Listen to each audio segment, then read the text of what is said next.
agradecer a los años. La verdad que es un lujo, no hace falta que lo diga, la presencia de ustedes acá, la gente, para esta actividad, la verdad que lo vemos. Así que bueno, este ciclo inicial van a ser tres charlas que vamos a tener a lo largo de un mes. La idea central, como dijimos, son clases magistrales. La verdad que todos los expositores que van a exponer tienen un nivel superlativo, todas los conocemos, así que la verdad que es un gusto, un honor que estén acá en San Martín, colaborando a todos nosotros. Así que le voy a hacer la puntual de Gonzalo y les agradezco. Buenas tardes. Bueno, antes que nada, obviamente, agradecer a todos ustedes por estar aquí y también al doctor Gonzalo Rúa por haber tomado este tiempo y compartir esta tarde con nosotros. Bueno, para no demorar mucho, simplemente voy a pasar a presentarlo. El doctor Gonzalo Rúa es especialista en Derecho Penal por la Universidad de Belgrano, miembro de la Junta Directiva de INESIP. Desde el año 2003 es juez en lo penal, contravencional y de faltas de la Ciudad Autónoma de Buenos Aires. Ha sido consejero de representación del estamento judicial del Consejo de la Magistratura de la Ciudad Autónoma de Buenos Aires. Es docente de litigación penal y destacamos en este aspecto que es director del programa de posgrado de actualización y litigación penal de la UBA. Ha sido también autor de varios libros, entre ellos, bueno, ya son un clásico en el ámbito de la litigación penal, contra examen de testigos y examen directo de testigos, y de reciente aparición su manual de litigación penal, en diciembre del año pasado, que sin duda va a ser una referencia para todos quienes desempeñamos en el ámbito de la litigación penal. Aprovecho de mencionar si alguien está interesado, pues, descuento aquí para que lo puedan adquirir. Bueno, gracias Gonzalo por estar acá nuevamente y cedo el micrófono. Bueno, muchas gracias.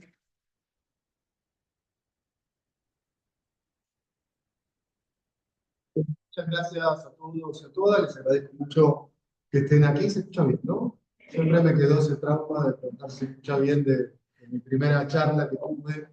Estaba muy chico, yo estaba muy contento, era en el aula magna, recuerdo. Había preparado como un mes antes toda la exposición, los tiempos. Creo que había sido una buena charla, o había sido un buen intento de una charla, y cuando termino, le pregunto a mis amigos, los que trabajaban conmigo, cómo estuvo, y me dice, se notaba que había como mucha energía, como estaba muy bien, no se escuchaba bien, pero fue muy frustrante. Entonces me queda siempre como esa muletilla de se escucha bien. Bien, vamos a trabajar un rato. La idea, yo empiezo a resistirme un poco, a veces me lo cuestiono también, esta idea de ser o no ser conferencista, qué es ser conferencista, o qué era ser conferencista y qué soy ser conferencista, ¿no?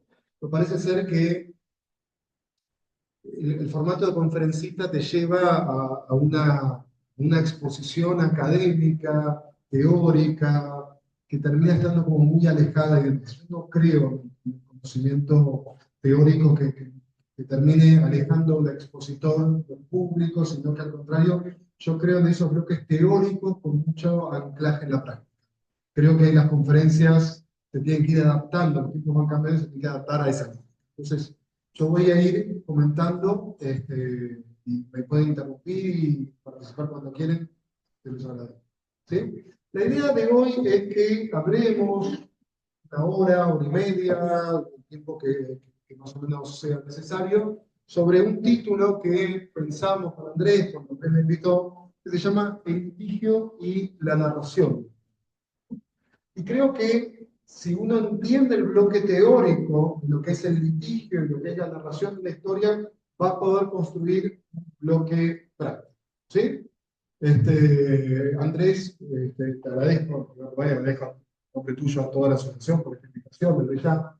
Andrés lo conocí en la escuela de jueces que tenemos en el CIP, que empezamos el año pasado, que vamos a estar dando todos los años, una vez por año, que tiene como lógica de pensar en los jueces, el litigio y los jueces. ¿Sí? En este caso, hoy vamos a estar pensando más en el litigio y las partes, pero que sirve también porque los jueces están inmersos en eso. Y estar inmerso y entender cuando uno está inmerso en ese litigio, tiene que terminar agotado cuando uno tiene un bloque de audiencias. Yo lo comentaba hace un rato con mi amigo, con Cristian Pena, de esto que se lo decía el año pasado, los jueces mexicanos, que un curso para jueces, yo les decía, uno tiene que entender, también va para las partes, pero me refiero que el juez tiene ese peso porque es el que toma la decisión al final. Uno tiene que entender que en una sala de audiencias, cuando uno logra convertir la sala de audiencias en un ritual de pacificación, en un lugar donde la víctima, vaya a saber por qué, por los bajo índice de eficacia, decide dejar en manos de la justicia el caso, tiene expectativas, tiene altas expectativas porque se respeta el valor de justicia. Y también tiene dolor. En la sala de audiencias confluyen muchas emociones. Van a sentir cuando logren entrar en serio, digamos, que logró entrar en serio en la sala de audiencia, cuando uno empieza en un formato más anglosajón, donde constantemente hay audiencias, tiene que entender que constantemente confluyen emociones y darle espacio. ¿Sí? Dolor, expectativas, y del otro lado, temor. Temor a la aplicación de la ley penal. Ustedes saben lo que son los centros carcelarios. Ustedes saben lo que le pasa a una persona si queda encerrada. Entonces, hay que dar espacio a todo eso. ¿Dónde? En la sala de audiencias donde ocurre el litigio. Dicho esto, uno dice, bueno, pero ¿qué tiene que ver el litigio con la narración de una historia? Que esa narración de una historia va a estar imbuida de todos esos elementos. Y uno lo tiene que comprender. Primer punto que quiero marcar sobre el litigio de la narración de una historia es el momento en que estamos de transición. ¿Esto por qué? Porque quiero que uno se anime a tomar decisiones, a construir historias, sabiendo que todavía no tenemos muchos bloques teóricos. Si yo debe preguntar a usted, alguien, levante la mano quien ha tenido en la universidad algún profesor vinculado a narratología, vinculado a hechos, vinculado a cómo presentar una historia persuasiva. No hay. Y sin embargo ahora nos hablan de que tenemos que construir una historia. Entonces esto juega pasar de un sistema a otro, un sistema en el cual parecía o pareciera, ¿sí? Y esto no lo quiero hablar con el pasado porque son sistemas que están todo el tiempo concluyendo, el nuevo sistema y el viejo sistema, prácticas del nuevo sistema, prácticas del viejo sistema. Y ustedes lo saben muy bien porque ven lo que es un juicio por jurado con reglas distintas a lo que es un juicio profesional. Pero entonces, a lo que voy es que en esa transición estamos saliendo de un modelo donde parecía como que juez, fiscal y defensor iban conversando en la sala de audiencias sin saber bien qué es lo que va a pasar. Y salir de ese sistema a narrar una historia, pucha, es un paso muy fuerte, es un paso muy grande. Y es un paso muy grande que tenemos varios desincentivos para hacerlo bien, que tenemos que reconocerlo para poder avanzar. El primer gran desincentivo que tenemos para poder animarnos a narrar una historia, para llegar a eso, es la zona de confort. Si siempre trabajamos de una manera, estamos acostumbrados a trabajar de esa manera, y es una zona de confort. Siempre el juicio se iba a ver qué pasaba en el juicio. Bueno, esa es una zona de confort. Y cuando uno dice, no, pero yo ya tengo previamente una historia, es como, bueno, ¿seguro? ¿Y si lo tengo que estar distinto? ¿Y cómo lo vamos a manejar? Tenemos que saber que vamos a estar siempre, cuando narremos una historia, rivalizando con una zona donde nos sentimos seguros. Hacer algo nuevo es perder esa seguridad. Este es un punto. En segundo lugar, tenemos otro gran problema que está vinculado a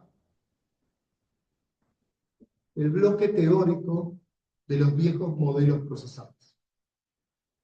Históricamente, hasta por ahí, incluso hay quienes lo siguen sosteniendo como válido, voy a decir ahora, pero seguramente no era unánime.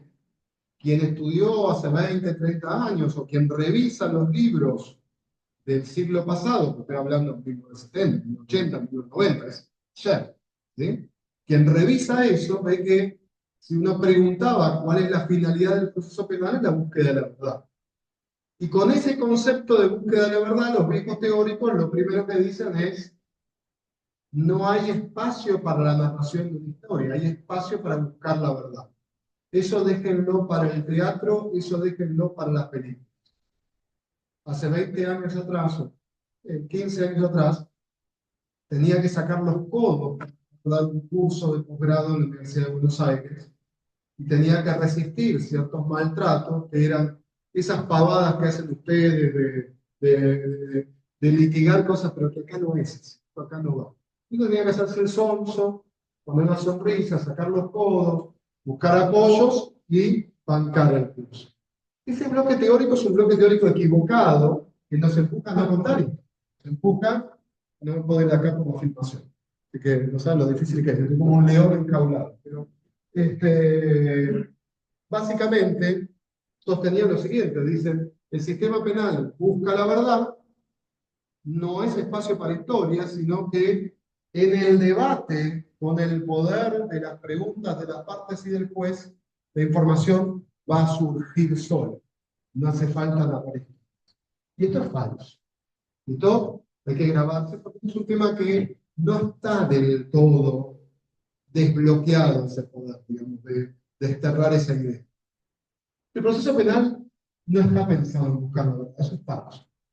Palabras de Binder, no podría decir que el proceso penal lo que busca es gestionar conflictos.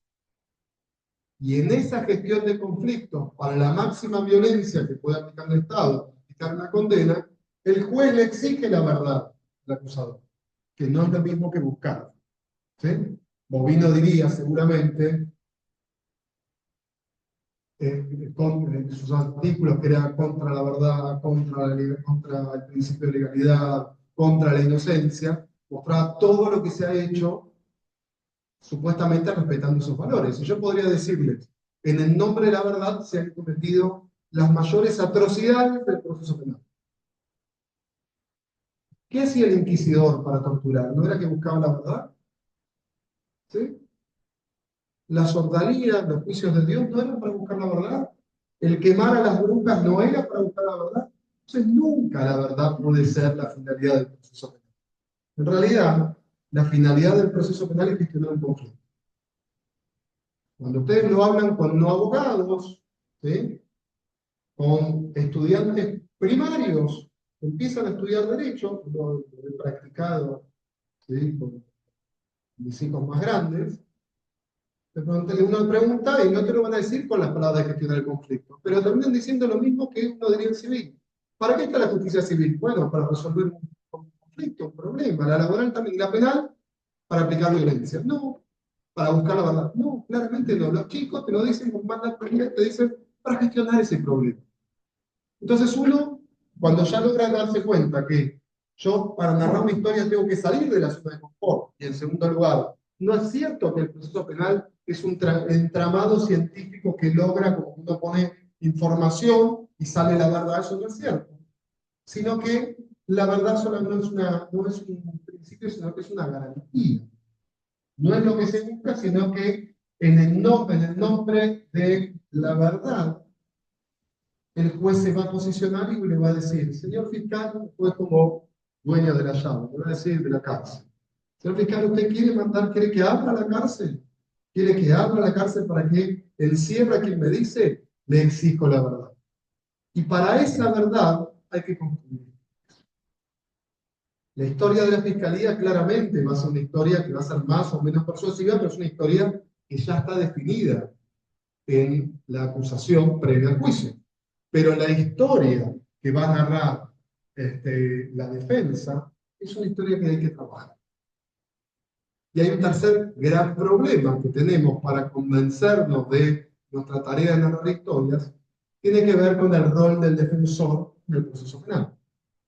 Todavía hay quienes dicen que el defensor no puede contar cualquier historia, sino que tiene que contar la historia que su asistido le transmite. Entonces yo la pregunta que me hago es: ¿y para qué contrata un abogado?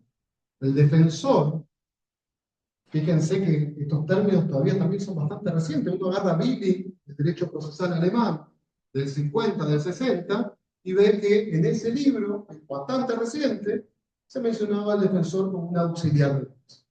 Entonces, empezar a sostener que el defensor, su tarea, es la de contar la mejor historia posible que considere que puede, al final del juicio, no ser descartada. Entonces ya tenemos la necesidad de construir una historia. ¿Está claro este primer bloque? Ven que cuando uno empieza a teorizar, empieza a entender las razones de por qué nos cuesta tanto, o por qué hay tantos desincentivos, o tanta oposición a la realidad. Entonces ya vemos que la historia que va a presentar la Fiscalía es una historia que, o la acusación pública o privada, es una historia que tiene que superar determinados estándares. El juez me va a exigir la verdad de esa historia. El juez va a decir, deme la verdad de lo que me está diciendo. Entonces tiene que construir bien la historia y seleccionar qué hechos van a entrar en ese extracto de historia. La historia es una porción del tiempo que yo decido voluntariamente encapsular y tengo que marcar. ¿Sí? El punto de la defensa es bien distinto. La defensa no le va a exigir la verdad. Entonces la defensa tiene que construir una historia, que esa historia, al final de cuentas, resista los empates de la prueba, pero no para tener certeza. Para que al final del juicio, un jurado, un juez profesional, mire esa historia y diga, y yo no la creo, pero no la puedo refutar. Ganó la defensa. Entonces tenemos que narrar esto. Tenemos que decir que vamos a contar. ¿Estamos todos de acuerdo hasta acá? ¿Sí? Primer bloque teórico con aplicación práctica. ¿Estamos todos de acuerdo? ¿Sí? ¿Preguntas? Bien, entonces vamos a hacernos las preguntas que quiero repasar hoy con ustedes. La primera pregunta que me parece que tengo que hacernos son todas preguntas vinculadas a cómo narrar una historia, ¿sí? La primera pregunta que tengo que hacernos es ¿cuándo vamos a narrar esa historia? ¿Sí?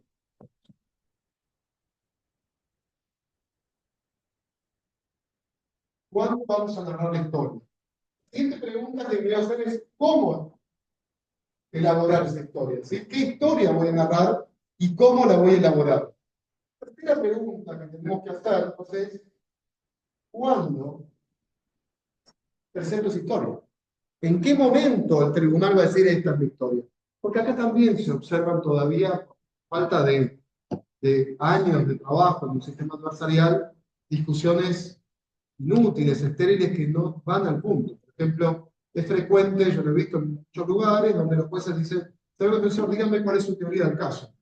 Y por el defensor se la dice, yo, ¿por qué se la dijiste? Digamos, o dice, no, no se la voy a dar, me la tiene que dar. No se la voy a dar, me tiene que dar la historia. Y a veces me pregunta, dice, ¿quién tiene razón? Depende. La pregunta es, ¿por qué el juez quería la historia? Si la quería para trabajar una prueba determinada, la pregunta no era por esa historia. Dígame, ¿por qué esa prueba que quiere que se admita en juicio es relevante? ¿Qué quiere acreditar con esa historia? Y tal vez al defensor no le quede otra que contar de alguna manera la historia, o tal vez ni siquiera sea necesario. Entonces hay una pregunta que tengo que hacernos que es, ¿cuándo narro esto? ¿Cuándo presento? ¿Eh? Una cosa es cuándo la elaboro y otra es cuándo la presento. ¿Sí? Cuándo elaboro, cuándo presento. Otra pregunta del tiempo es ¿cuándo la defiendo? En algún momento voy a tener que defender esa historia. Hay otra pregunta que es ¿cuándo la produzco? ¿O cómo la produzco? ¿Cómo voy a producir esa historia? Y esto tiene que ver con el derecho probatorio. La prueba aparece en el debate. Entonces va a ser ese momento con determinadas reglas que se tiene que producir. Y más es ¿cómo la justifico? Entonces vamos a ir tratando de responder estas preguntas que son bien prácticas de cómo narrar una historia, cuándo presentarla, con bloques teóricos. ¿Sí? ¿Estamos? ¿Por qué es importante una historia cuando nosotros estamos acostumbrados a construir historias? ¿Tenemos para pasar un video acá? Se complicaría mucho, ¿no? No, pero si no se las cuento, no, no tiene sentido. No, pero bueno, siempre es más fácil una imagen, ¿no? Vale mucho más que palabras porque nos lleva a un lugar y demás. Si funciona, puede ser. Pero si no, olvídense, si lo pueden. No, la voy a explicar sin sentido. Después se los digo, dónde buscar, qué sé yo, ¿sí? Nosotros estamos acostumbrados a recibir historias. Y nosotros, desde que somos chicos, nos cuentan cuentos, todo. Nosotros creemos en las historias que nos presentan. Por eso, nuestro mundo funciona de esa manera, a través de la construcción y la narración de una historia. Los procesos penales son iguales. Y esto lo pueden ver mucho en las películas, donde uno ve que si yo quiero narrar una historia necesito determinados hechos. A los abogados nos cuesta horrores por lo que dijimos en el primer bloque, porque estamos en la zona de confort, porque estamos acostumbrados a que el testigo se le pregunta de todo y que hable lo que quiera, en vez de decir, no, yo al testigo le quiero preguntar sobre esto y esto es lo que va a pasar acá. Esto no me interesa, no quiero que hable. ¿Sí? ¿Vieron la serie Cobra Kai? ¿Sí? Que se ha puesto de moda ya 3, 4 años. Karate Kid, ¿quién vio la historia de Karate Kid? La primera, ¿no? El remake. ¿Alguien quiere contar de qué se trata esa historia? Desde su visión en un párrafo, ¿no? Porque esto quedó claro porque los abogados somos largueros y a veces empiezan y como se acabó el curso y bueno, la película era larga. ¿Quién puede narrar de qué es la historia? ¿De qué trata la historia? Un párrafo. Ahí, nombre.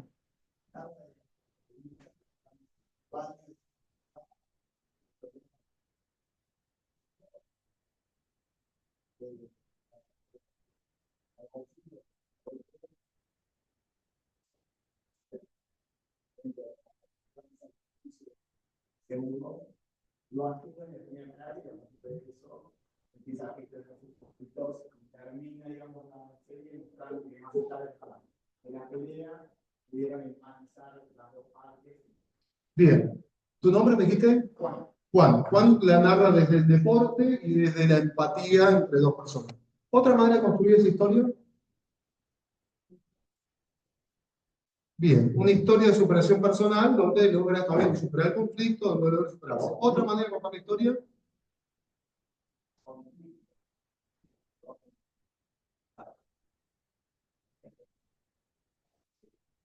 ¿Qué más? Envidia, miseria, ¿qué más? Odio, ¿qué más? ¿No hay una historia de amor también? Este es un curso muy desenamorado, digamos, pero hay una historia de amor.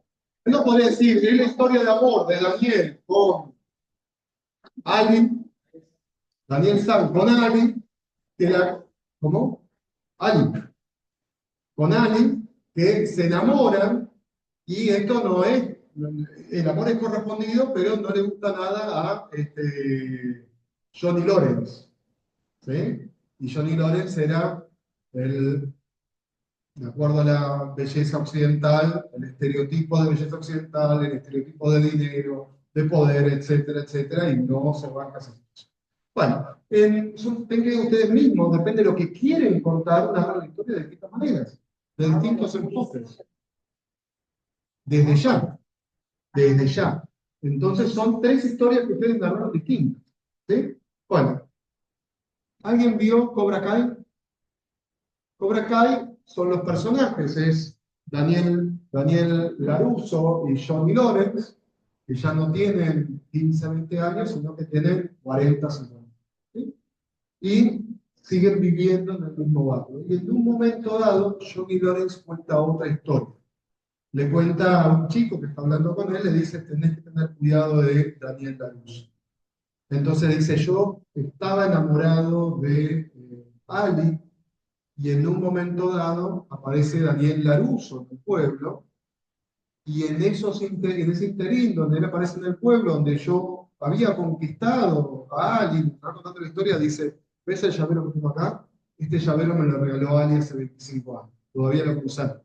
Hay un vínculo que nos muestra, entonces dice, bueno, yo quería las cosas bien, y en un momento estaba en la playa y me acerqué, y Daniel me empujó, y te muestra la imagen que pasa en la película, y yo me levanté y le dije, ¿qué te pasa? ¿Por qué tal cosa? Y me pegó. Y también está el golpe de Daniel a John. Y entonces ahí me tuve que defender, dice él, y aparecen 70 golpes. Y también cuenta él, que no conforme con eso, Daniel los molesta y en la fiesta les abre una canilla cuando estaban en el baño, los moja a todos, cuenta eso, y cuenta que cuando quisieron defenderse y los persiguieron, apareció un maestro, una persona mayor, un maestro de karate, y los golpeó a todos. E incluso uno de mis amigos quedó en estado de inconsciencia. Cuenta otra historia, pero cada parte de la historia que cuenta, lo cuenta con imágenes. Eso quiere decir, cuando uno termina de ver eso, es que había otra historia posible por contar en una serie que claramente el héroe, toda historia tiene héroe, villano, un conflicto y un desenlace. Claramente en la película aparece Danny LaRusso como el héroe y Johnny Lawrence como el villano, pero parece que había otra manera de contar si nosotros elegíamos y seleccionábamos de la historia determinados hechos. Esa es la tarea de la. Lo que tenemos que saber es cómo hacer. Entonces vamos a ir respondiendo algunas preguntas, algunas son de estrategia y otras están vinculadas a bloques teóricos. ¿Sí? ¿Me siguen? ¿Me parece bien la propuesta? Bien. Lo primero, ¿cuándo contar la historia? ¿Cuándo elaborarla? Acá tenemos un primer problema. ¿Por qué? Porque bajo la vieja tradición de juez, fiscal y defensor, se acercan a la sala de audiencias comiendo popcorn para ver qué película van a ver y qué va a pasar, y que entre todos la van a construir, queda como un letargo donde nadie toma decisiones y nadie empieza a elaborar. Y no advierten, sobre todo la defensa, el potencial que tienen en audiencias iniciales, cuando tienen un sistema de audiencia. ¿A qué me refiero con esto? Me refiero a que el imputado necesariamente declare al inicio.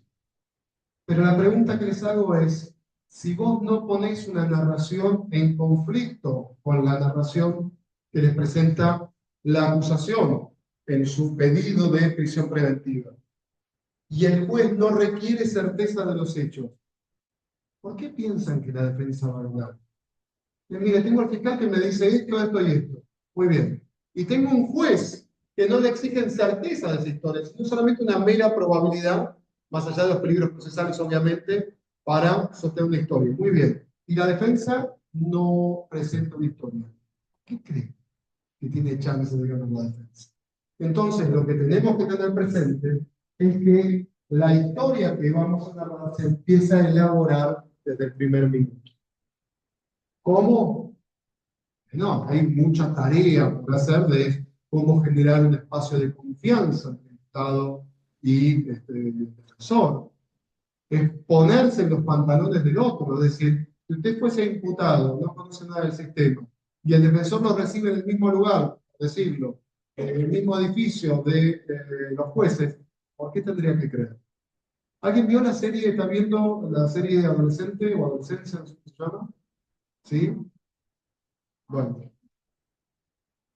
nosotros vimos un capítulo, nada más, no cuenten, no spoileen nada. Pero yo voy a contar, es una serie que realmente es para verla porque, a pesar de que estamos en el sistema de justicia, que no trabajamos en el sistema de justicia de menores, es muy choqueante toda la violencia tácita, silenciosa, que está dentro del sistema. Hay mucha violencia en silencio de los procedimientos demás. Y en esa violencia silenciosa que opera todo el tiempo, en un momento el propio policía barra fiscal, porque están muy unidas, muy enlazadas las dos instituciones, le dice, podés elegir un abogado tuyo, si no los oficiales suelen ser muy buenos, podés tal cosa y tal otra. Y vos ves que el padre y el chico dudan un montón y terminan aceptando el consejo. Esa es la situación de un imputado cuando llega al sistema. Si no logran generar una zona de confianza, es muy difícil que ustedes como defensores puedan elaborar una historia al inicio, porque no tienen desde dónde elaborar. Entonces, hay que empezar a concientizarnos en qué prácticas podemos generar para tener información al inicio. Y también saber, y así como digo, desde la defensa, la fiscalía tiene que saber cómo le van a jugar. Desde la defensa, que no necesariamente con esa información tengo que hacer declarar a un imputado, sino que yo tengo la potestad de trabajar y decir, según me ha dicho mi asistido, que no va a declarar por estrategias de momento, los hechos habrían sucedido de distinta manera, así, así, así. ¿Por qué? Porque es cierto que el abogado lo que diga no construye una historia, no tiene una fuente, pero sí ahora el juez tiene dos historias para comparar, dos historias posibles. Entonces, la elaboración de la historia empieza en el minuto uno. Lo mismo la fiscalía mirando qué puede plantear la defensa para, llegado al debate, presentar la historia final. Hay un duelo de historia. Yo no presento una historia haciendo declarar a mi asistido, porque después puede utilizar eventualmente, dependiendo del criterio judicial, esa información como una declaración previa para, si declara en juicio, mostrar una contradicción y demás. Pero eso no quiere decir que tenemos que estar con las reglas del viejo modelo, que era hasta la discusión de prueba, el caso está como en un stand-by, ¿no? Ya vamos a ver qué hacemos. Hay que empezar a elaborar. ¿Está claro el primer punto? ¿Ven cómo teorizar sobre cuándo empezamos a elaborarla nos empieza a dar herramientas prácticas para generar escenarios de diálogo y para poder tener una conclusión? Vamos al cómo. ¿Cómo y qué historia? Este es un punto central, ¿sí?, de cómo tenemos que construir una historia. Y lo primero que tenemos que tener presente es que no nos vendan que las historias es una suerte de narratología o narración donde el abogado puede ir para cualquier lado. No es una narración libre. Y de esto hay que ponerse, digamos, en el medio de los dos debates de el proceso penal no es para narrar historias, es para buscar la verdad versus vamos a narrar todo. Sí, claro que vamos a narrar una historia, pero no es una historia libre. Yo no puedo hacer como Johnny Lawrence en ese capítulo que está en la temporada 2. Tendría que saber qué episodio, me suena que debe ser el episodio 2 o 3, no estoy seguro, ¿sí? Donde Johnny Lawrence elige que parte de la historia contar y la cuenta, porque tenemos que ver si esa historia se puede mantener en el juicio oral o no. Porque lo agarro a Johnny Lawrence y le hago 4 preguntas en contraexamen y esa historia se cae a pedazos, cae en cascada y se queda sin historia. Entonces, lo primero que tengo que saber es que esa historia va a tener límites. Y esos límites no son otros que los límites que surgen del derecho probatorio. ¿Sí? El derecho probatorio es límite, es una garantía. La prueba es garantía. Es, si fuese por el Estado, un Estado autoritario diría, mire, yo no creo en ese modelo de un Estado autoritario y la prueba es, yo lo hago como quiero, inquisición. Siento a Andrés como imputado y le empiezo a golpear para que diga lo que yo quiero. Bueno, digo, lo probé. Ese no es el concepto de un Estado de Derecho. En un Estado de Derecho la prueba está pensada como límite.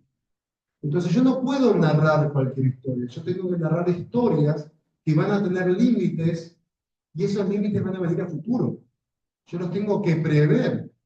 Porque la prueba se va a discutir su admisión en una instancia posterior, una instancia vinculada a la audiencia preparatoria de juicio, y esa prueba se va a producir recién en la audiencia de debate. Entonces yo tengo que hacer un anticipo mental para poder ver cuáles son esos límites, cómo van a operar esos límites. ¿Sí? ¿Estamos? Entender esto es partir de un concepto teórico manifestado por Alberto Binder, que es la definición de litigio. Alberto dice que es igual a C. P. Me gustan las siglas, falta de no estudiar ni química ni nada por el estilo, son muchos sí. ¿Qué es lo que quiero decir?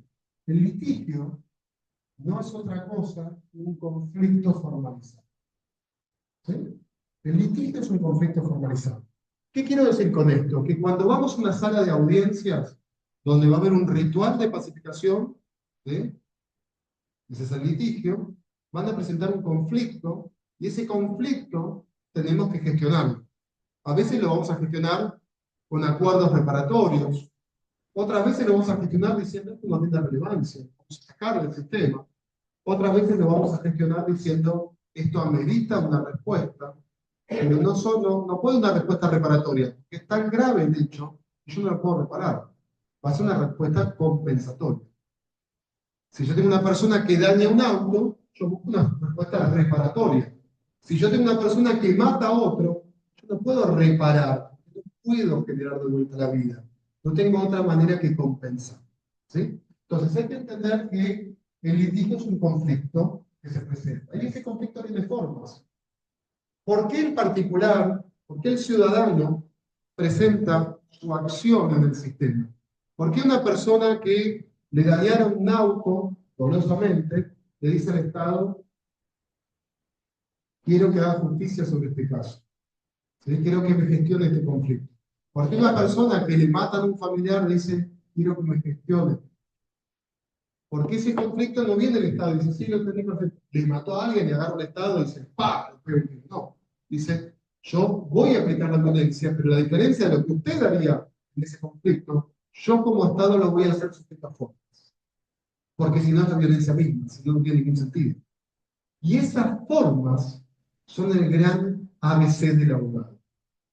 Quien no entiende las formas del litigio no va a litigar nunca bien. Va a construir historias como la de Johnny Lawrence por todos lados, que van a fracasar rotundamente en el juicio oral porque no entiende las formas y los límites de la prueba. ¿Se entiende? ¿Sí? Entonces, esa historia que yo voy a construir va a tener que ser con formas muy estrictas. Entonces, ¿qué es lo que sabemos de cómo construir una historia? Bueno, sabemos el concepto tradicional de teoría del caso, ¿no? Como primera herramienta. Levanten la mano quienes saben teoría del caso, han escuchado, dejan, saben lo que estoy hablando. ¿Sí? Levanten la mano. Yo estoy hablando parado, ustedes levanten las manos, mucho menos lo que estoy haciendo yo. Levanten la mano, para saber. Es más fácil decir quién sabe teoría del caso que quién por ahí no lo escuchó. Hay gente que no escuchó teoría del caso, ¿es así? Háblenme. ¿Eh? ¿Sí o no? Hay quien no escuchó teoría del caso, no tomen como un problema, un error, porque no hay manera de aprender sin saber, digamos, sin reconocer desde dónde partir. Bueno, ¿qué es la teoría del caso? La teoría del caso es un método que a mí me permite tener un insumo para narrar una historia. Esto es, yo me fijo cuál es la historia que narró el acusador, ¿sí?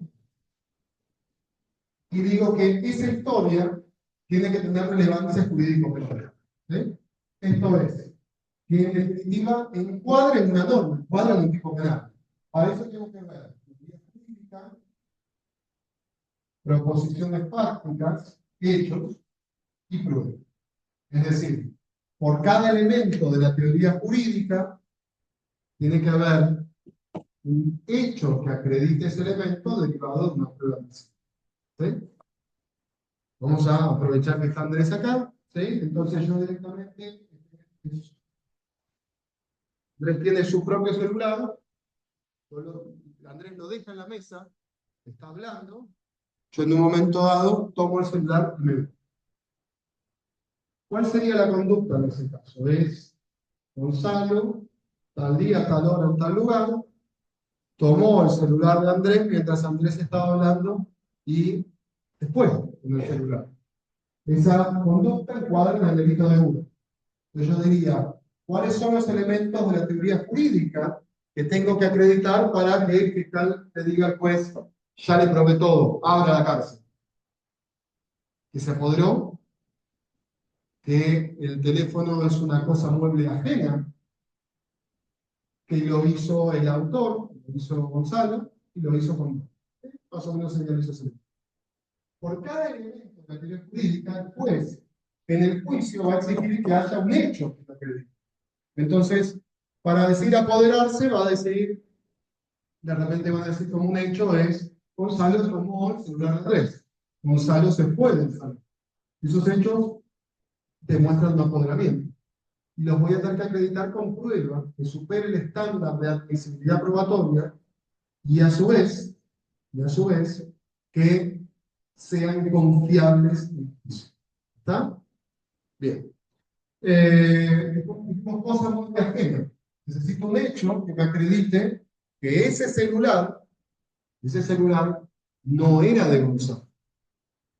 Entonces vamos a tener que presentar en un juicio oral un hecho que diga Andrés es el titular de la línea telefónica tal, El teléfono fue secuestrado 2 días después en un allanamiento en el municipio de Gonzalo. Andrés no lo autorizó para que le dé el teléfono. Acá hay una factura de compra que dice que ese teléfono lo compró Andrés. Hay una pericia que dice que el teléfono celular tiene este número de email y que es el mismo que tiene Andrés. Entonces un juez va a decir, también tengo acreditado que es una cosa mueble ajena. Vamos a decir la autoría, van a decir, bueno, solamente estaban parados al frente del aula Andrés y Gonzalo. Gonzalo se fue, no pasó por terceras personas, el teléfono apareció en el domicilio de los allanamiento, y esos hechos los voy a acreditar con el policía que hizo el allanamiento, con las personas que están en el salón que vieron esta conducta, entonces voy a tenerlo por aquí. Y voy a tener que acreditar también que lo hizo con intención, con intencionalidad. Y ahí de repente hay discusión. A veces aparecen hechos que permiten contar la historia, que es, tal vez Gonzalo no tomó el teléfono con intencionalidad de llevarse. ¿Qué hechos podrían ser? Estaba autorizado, Andrés le había dicho, llevate mi teléfono, te lo desbloqueo, ¿qué más? El error. Pero ¿cómo sería el error? El error es la conclusión. ¿Qué hecho? Pero ¿por qué pensaría? ¿Tenés tu teléfono? ¿Tenés tu teléfono? Tenían el mismo modelo de teléfono, tenían el mismo color de funda, ¿sí? Tenían la misma foto de...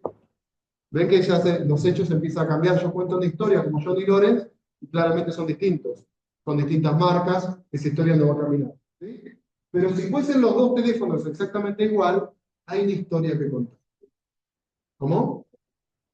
No puedo llegar a la conclusión, pero para eso tengo que ver cuáles son los hechos del caso. Yo no construyo la historia de cualquier manera. Yo la construyo en base al derecho probatorio.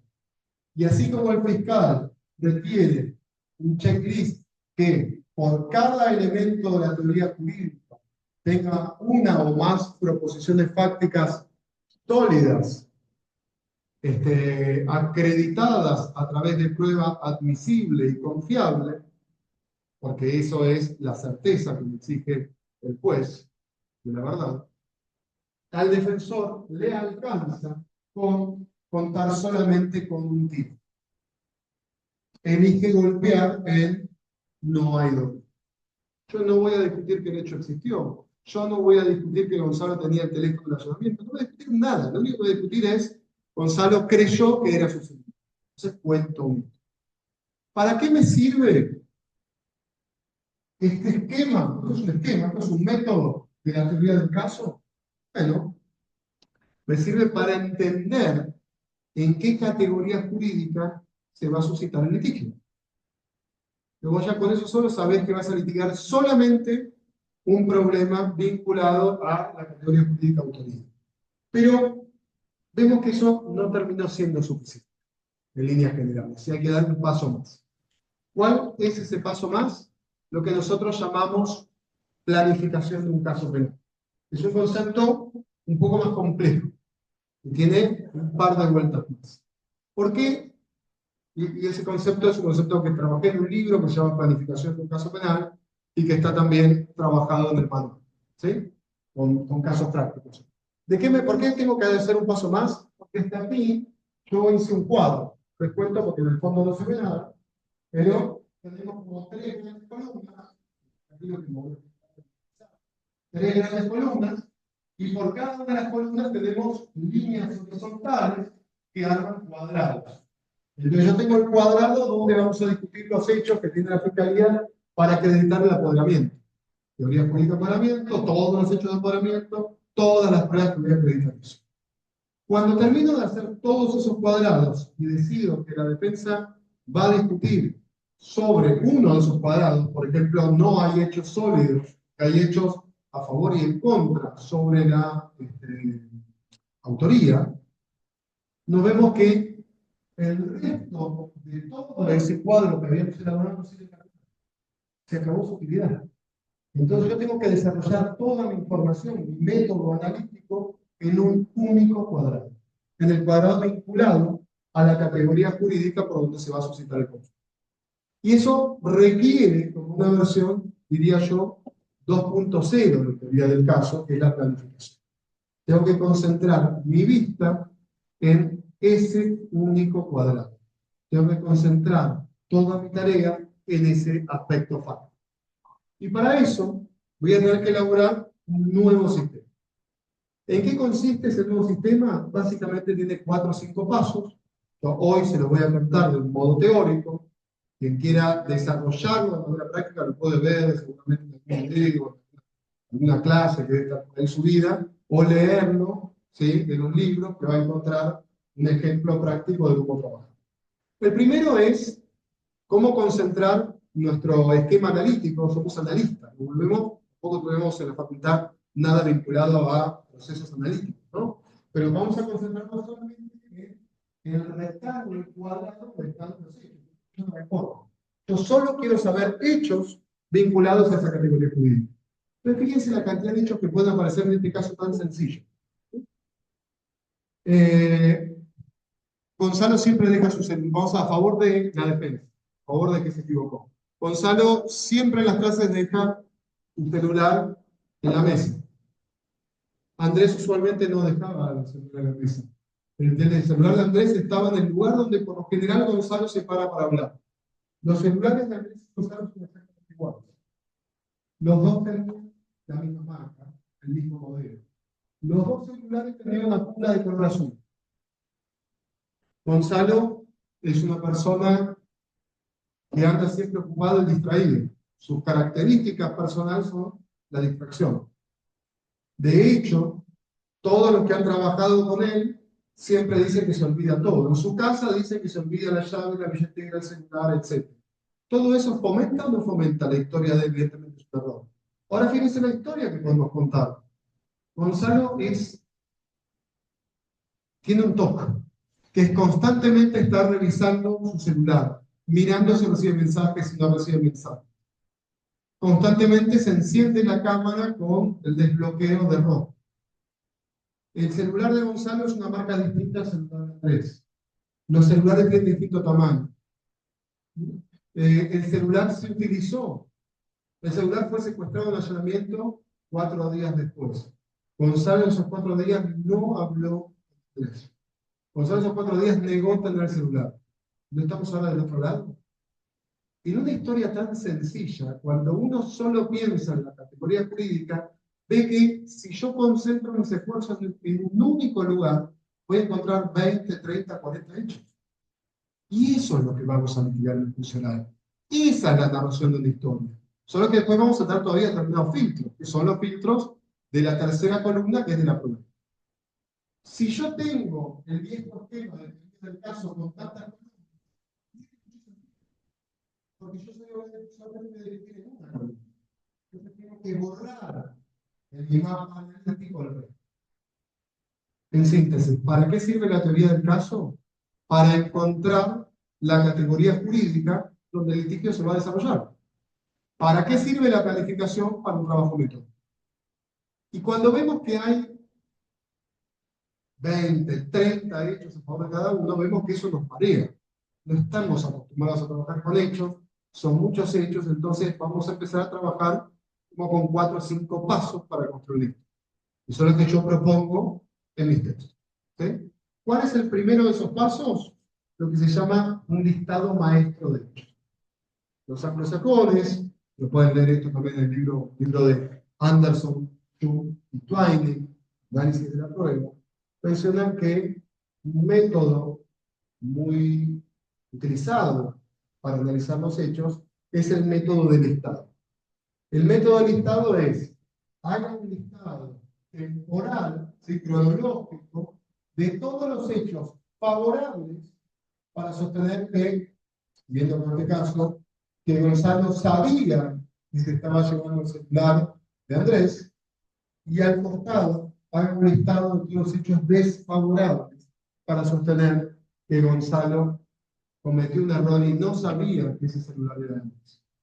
Vamos a encontrarnos todavía con 20, 30 hechos, avanzamos un paso, todavía sigue siendo complejo. El siguiente paso está vinculado en crear espacios. ¿Sí? Cuando uno va a una obra de teatro, a veces por la necesidad de dividir, de cambiar la escenografía, pero otras veces para concentrar ideas, las obras de teatro se dividen en actos.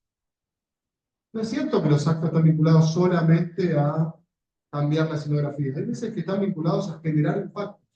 Entonces, eso quiere decir que nosotros solemos tener una visión más clara cuando se estructura toda la información. Entonces, lo que nosotros siempre sugerimos para construir esa narración de una historia que voy a presentar en litigio es poder desdoblar esa historia en escenas cronológicas o en ejes temáticos. ¿Qué quiero decir con esto? Nosotros estamos acostumbrados a recibir narraciones de historia en forma cronológica. Hay pocas películas que salen de ese modelo. Hay algunas que van apareciendo. Había películas históricas, Memento, era una que iba de atrás para adelante y pasaba mucho seguirla. Pero en general el cine, la literatura, el teatro, cuentan las narraciones de manera cronológica. Entonces, desdoblar cronológicamente toda esa información es una buena manera para entender el caso. En este caso es un caso muy sencillo, pero también tenemos que desdoblarlo. Un punto sería todo lo que ocurre aquí, pero otra escena cronológica sería todo lo que ocurre una vez que salgo, paso la puerta. Usé el teléfono, no usé el teléfono, usé líneas telefónicas o no, dónde estaba el teléfono, dónde se lo encuentra el estacionamiento, etcétera, etcétera, etcétera. Ven que hay como dos grandes escenas cronológicas para analizar los hechos. Pero también nosotros estuvimos trabajando con ideas que no van por lo cronológico, en este caso sencillo, que van con lo temático. Muchos casos se resuelven por cuestiones que tienen que ver con sentimientos, emociones, personalidades, etc. Y trabajar esos hechos con una gran columna distinta de lo cronológico ayuda mucho a encontrar esa historia. Ejemplo, casos de género, muchas veces están vinculados con patologías, con personalidades enfermizas, con celos. Muchos hechos de violencia están vinculados a consumo problemático. Entonces van a ver que muchas veces podemos encontrar muchos hechos para narrar una historia, para poder entenderla, vinculados a aspectos que tienen que ver con lo temático. ¿Sí? En este caso, lo temático también tendría un capítulo. ¿Cuál sería el capítulo?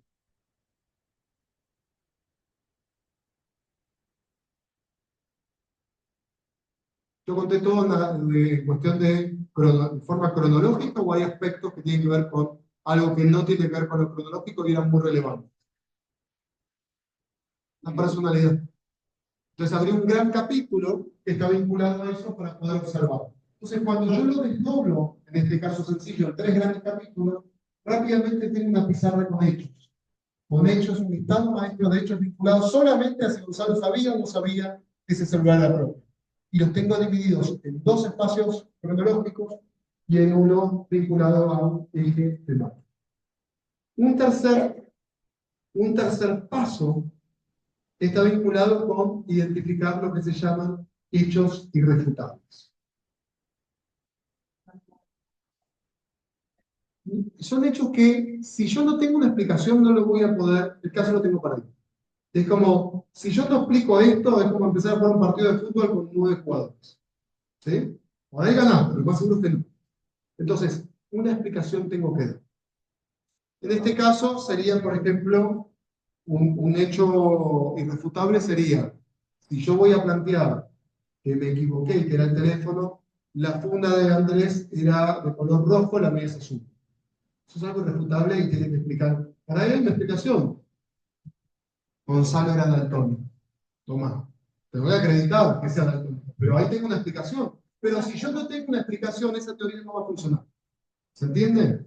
¿Cómo encuentro los hechos irrefutables para que sirva como un elemento teórico que me ayude a mi práctica bajo la clasificación que la elaboré de esta manera? ¿Sí? Primer punto, que provenga de prueba material. Que sea algo palpable, algo tangible. ¿Por qué eso? Porque si no proviene de prueba material, lo que dice un testigo todavía puede ser sujeto a distintas vicisitudes. ¿Sí?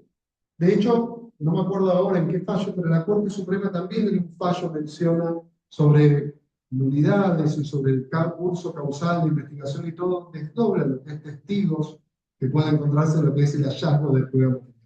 ¿Por qué? Por la prueba material tangible, entonces hay un testigo puede distinto, y otra lógica. Entonces, yo voy a llamar prueba irrefutable lo que proviene de la prueba material. Segundo lugar, que esa información que proviene de una prueba tangible, ¿sí?, palpable, esté vinculado a la categoría jurídica que estamos en discusión. Y en tercer lugar, que tenga un peso tan grande que si no tiene una explicación, una de las dos partes está perdiendo el caso. Entonces eso me obliga a, antes de construir una historia, verificar si sobre los hechos irrefutables tengo o no tengo explicación. En cuarto lugar, una vez que tengo todo esto, me quedan dos pasos.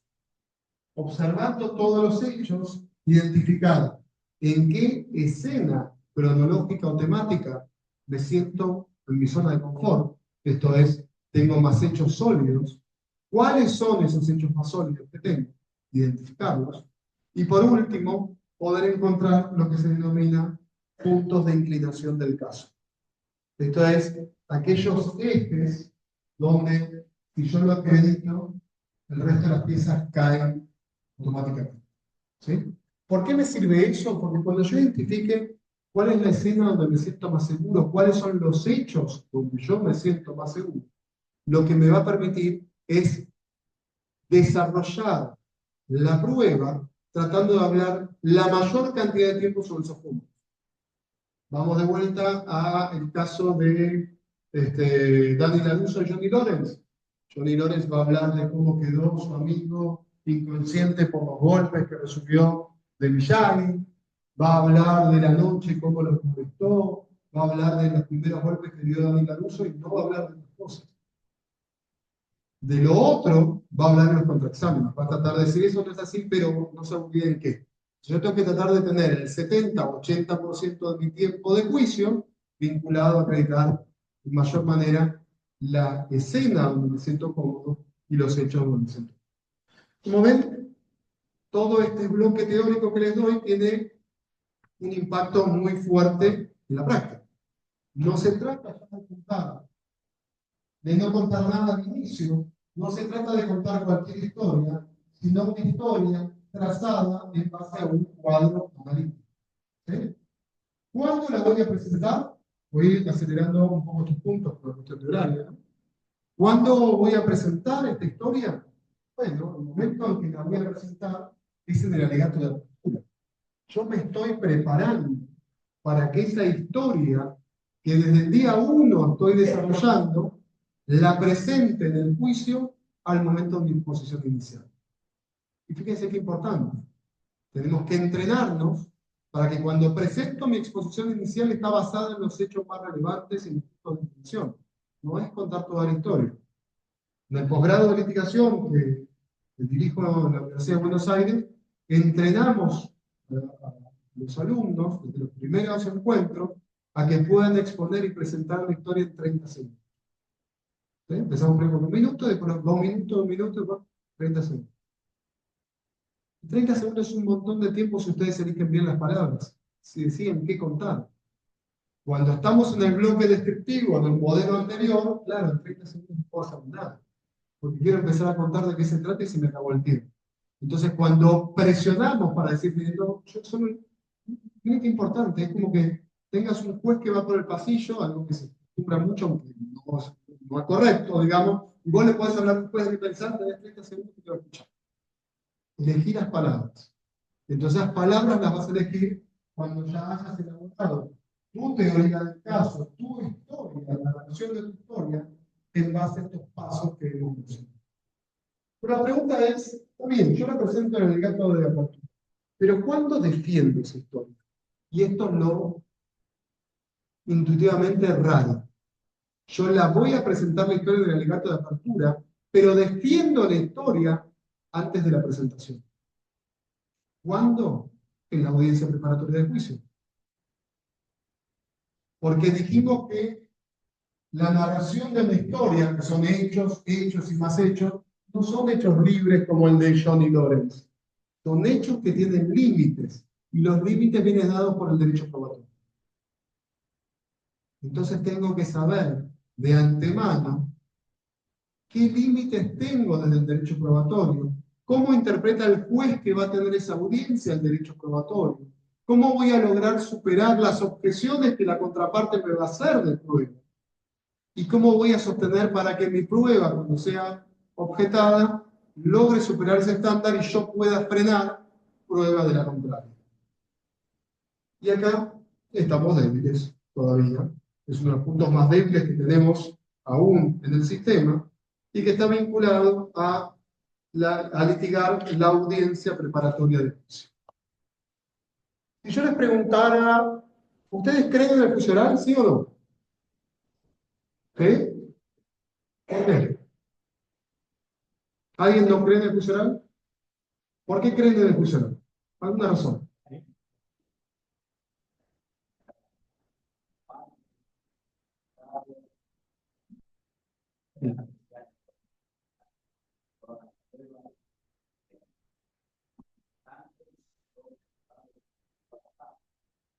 Y si yo te digo que esa inmediación funciona más o menos porque te incorpora por lectura todo, ¿estáis creyendo en el juicio oral?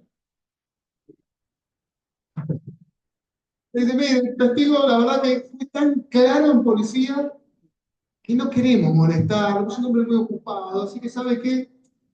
No perdamos tiempo, estamos todos apurados, se incorpora por lectura. Sigue habiendo mediación, y es el testigo fundamental, se incorpora por lectura, fundamental. Dice, pero yo no era el defensor en ese momento, el asistido estaba detenido, tampoco el defensor oficial estuvo presente en esa declaración. Y el testigo dice, casi sin fundamento, dice, sí, A mató a B, no tengo ninguna duda. Es todo, se cierra la. Y el juez condena por esa prueba. ¿Ustedes siguen creyendo en el juicio oral? No. ¿Por qué dejan de creer en el juicio oral? Porque ustedes creen en el juicio oral en la medida que respete las tres grandes condiciones de verificación del juicio. Que es, dame un juez imparcial que no se promete en la prueba, dame un contradictorio genuino, contradictorio o defensa del juicio, donde yo puedo controvertir toda la información de la contraparte y dame un juicio público. Cuando esto entra en matices, en colores, y yo ya no creo tanto en el juicio. ¿Y cuál es el problema que tenemos hoy? Es decir, en América Latina, pero ustedes me dirán a mí que me importa México, por ejemplo, pero es que es el mismo problema.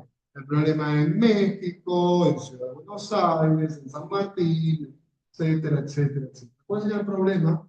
Que estamos con un duelo de tradición.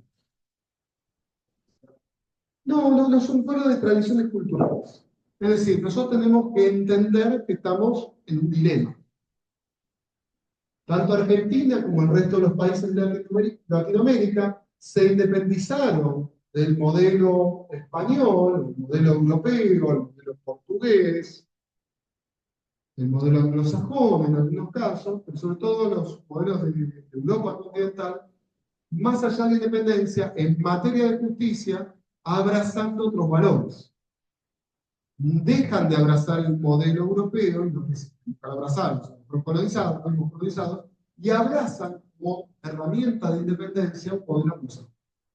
Los valores de la Constitución norteamericana. Por ello, juicios por jurados. Y por eso juicio por jurados no es solamente sentar a 12 ciudadanos y ciudadanas, sino que explica mucho más.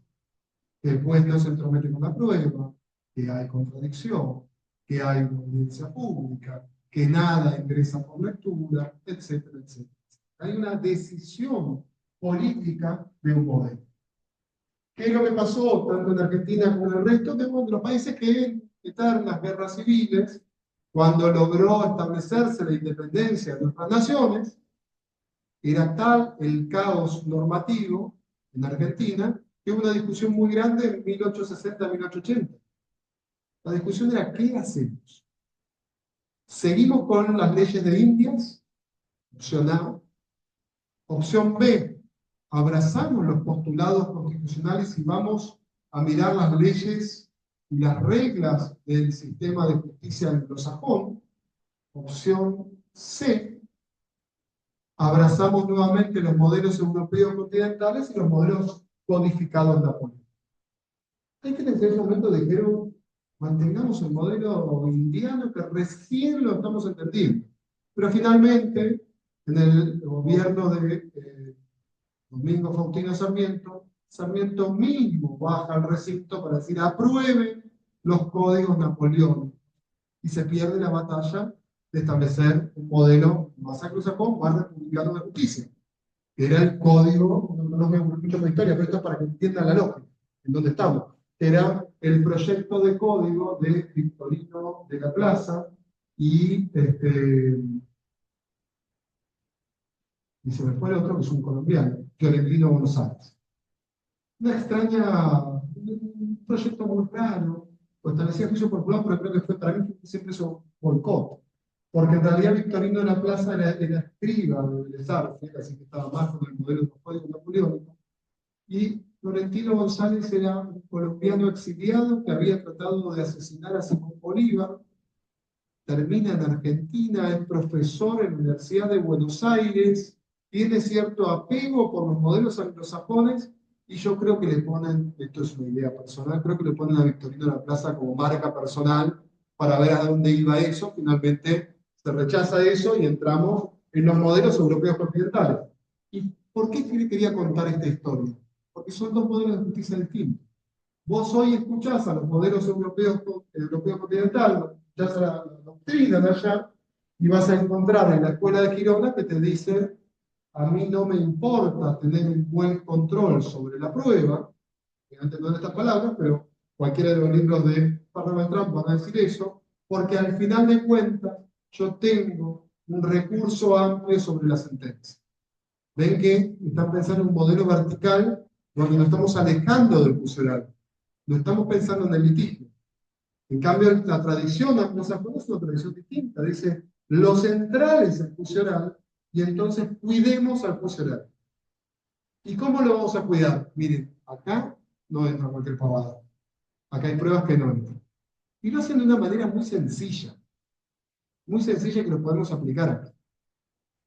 Lo hacen de la siguiente manera. Dicen: hay muchas reglas de evidencia, hay muchos códigos dando vuelta y demás. Hay quienes sostienen que habría que tener un código de evidencia acá, yo creo que no, por muchas razones, pero lo que quiero marcar ahora es lo siguiente. Hay reglas de prueba y hay estándares. ¿Sí? Reglas y estándares. ¿Qué es una regla? Es, miren, si usted no observó un hecho, no puede ser testigo. ¿Sí? Para algún, ya se haga por percepción sensorial, vista, olfato, si usted no percibió algo con sus sentidos, usted no puede ser testigo. Es una regla. No hay discusión posible. Hay son principios, estándares. La mayoría de las reglas probatorias son estándares. ¿Cuáles? Bueno, por ejemplo,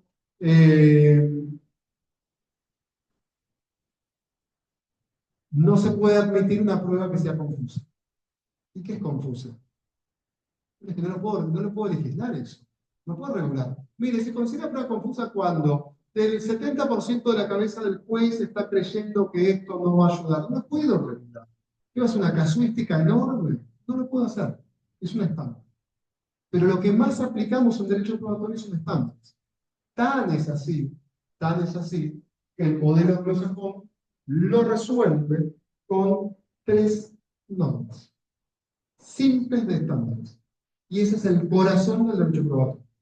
Dice lo siguiente: trabaja en una suerte de baremo pertinencia-relevancia, ese doble concepto. A lo que Alberto Binder en su último libro le agrega también legalidad. Legalidad, pertinencia. Quedémonos solo con pertinencia-relevancia. Las reglas de evidencia anglosajonas, en el 401, dicen: para admitir una prueba se necesita que sea pertinente. Y definen la pertinencia como aquella información que guarda relación con el objeto procesal, que de alguna manera nos acerca a tener más acreditado un hecho u otro hecho, una historia u otra historia. ¿Se entiende? ¿Es algo muy sólido como prueba eso? Es un filtro que lo pasás por donde quieras, lo activás en 2 segundos. ¿Por qué? Porque viene una vecina y dice, ¿y qué cree el imputado? Para mí el imputado fue porque es una persona de mal vivir, siempre está borracho. Bueno, de alguna manera yo podría decir que me acerca con prejuicio, podría no ser pertinente, pero me acerca de alguna manera, ¿sí? Bueno, entonces un anglosajón dice, pero no se crea que somos tontos. No toda prueba pertinente es relevante. Relevancia es un concepto de peso, pesar. Para que ingrese tiene que ser relevante.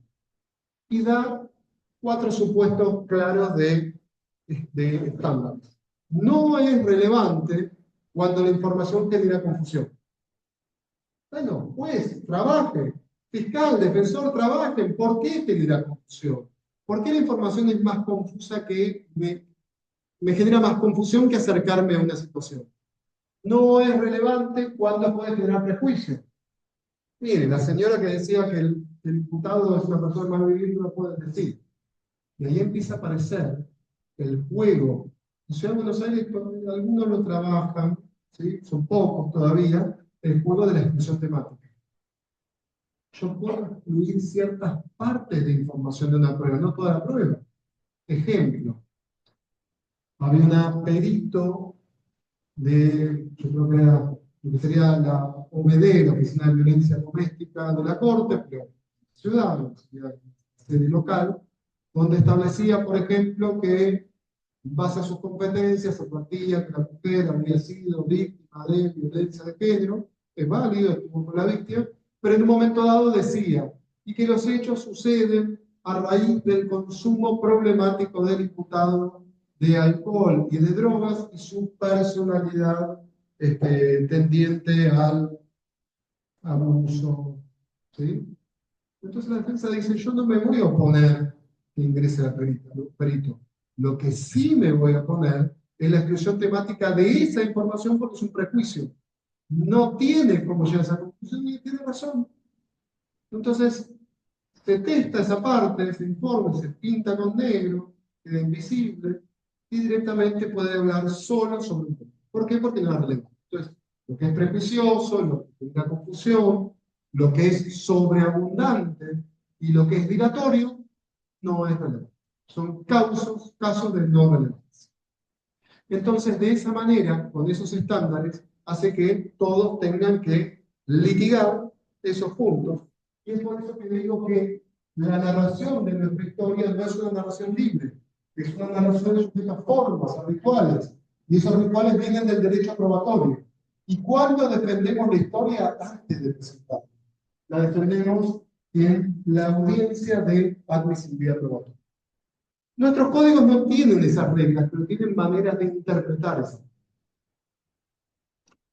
Chile no tenía tampoco esas reglas y construyó desde el concepto de pertinencia y su jurisprudencia un concepto que lo desdobló en pertinencia lógica y legal. ¿Qué es pertinencia lógica? Lo que todos lógicamente entendemos por pertinente, que es que guarda relación con el objeto utilizado. ¿Qué es pertinencia legal? Relevancia. Que yo no me puedo defender de algo que no es relevante, entonces no pueden. Desde ese concepto, jurisprudencia canadiense, chilena, lo construyó. Y en la Ciudad de Buenos Aires hacemos lo mismo, porque la mayoría de los códigos de Argentina son muy pobres en la definición del derecho probatorio. Usan términos muy ambiguos.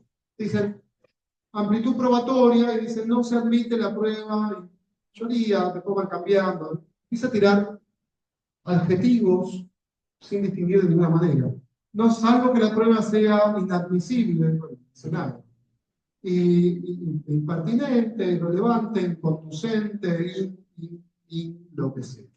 Y no da una definición. En el Código de la Ciudad de Buenos Aires pasa más o menos lo mismo. Pero basta que la jurisprudencia, los jueces, los fiscales, los defensores empiecen a tallar en base a un género contradictorio, que desde la jurisprudencia se empieza a trabajar.